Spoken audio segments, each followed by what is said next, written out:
Hello అండి. Blouse boutique finishing రావాలంటే మనం పైపింగ్ ఎలా వేసుకోవాలో వీడియోలో చెప్తానండి. అయితే ఈ పైపింగ్ ఇట్లా వేసామనుకోండి మనకి హెమ్మింగ్‌తో గూడా ఎక్కువ పనుండదు. అలాగే నీట్ ఫినిషింగ్ వస్తది. నెక్ ఎంత బ్రాడ్‌గా హైట్ పెట్టినా సరే నెక్ అనేది జారిపోకుండా భుజాలకు పట్టేసినట్టుగా అలాగే సాగిపోదనమాట నెక్ అనేది. సాగిపోకుండా ఉండాలంటే బొటిక్ ఫినిషింగ్ వచ్చే విధంగా పైపింగ్ అనేది ఇట్లా స్టిచ్ చేసుకోవాలండి. ఇప్పుడు చూపిస్తున్నాను కదా! ఈ టైపులోన. అయితే ఇది ఏ విధంగా స్టిచ్చింగ్ చేయాలని చెప్పేసి నేను లాంగ్ వీడియో చేశానండి. నా ఛానల్ నేమ్ కిందైతే ట్యాగ్ చేస్తాను. దాని మీద క్లిక్ చేస్తే మీకు లాంగ్ వీడియోలోకి వెళ్తారండి.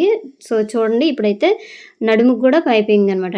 నడుముకి గూడా వేసేసామనుకోండి మనకి ఎక్కువ పని ఉండదనమాట. హెమ్మింగ్‌తో గూడా ఎక్కువ పని ఉండదు. నీట్ ఫినిషింగ్ వస్తదండి. ఫస్ట్ అయితే ఫినిషింగ్ చూస్తారు కదా! ఫిట్టింగ్ ఎలాగున్నా సరే ఫినిషింగ్ ఎలాగుందా అని ఫస్ట్ చూస్తారండి. దాన్ని బట్టే మనం ఎలా కుడతామని గూడా వాళ్ళు అనుకుంటారు. అందుకోసం ఫినిషింగ్ అనేది ఇట్లా ఇవ్వండి. చాలా అందంగా ఉంటది. డబ్బులు గూడా ఎక్కువొస్తాయి.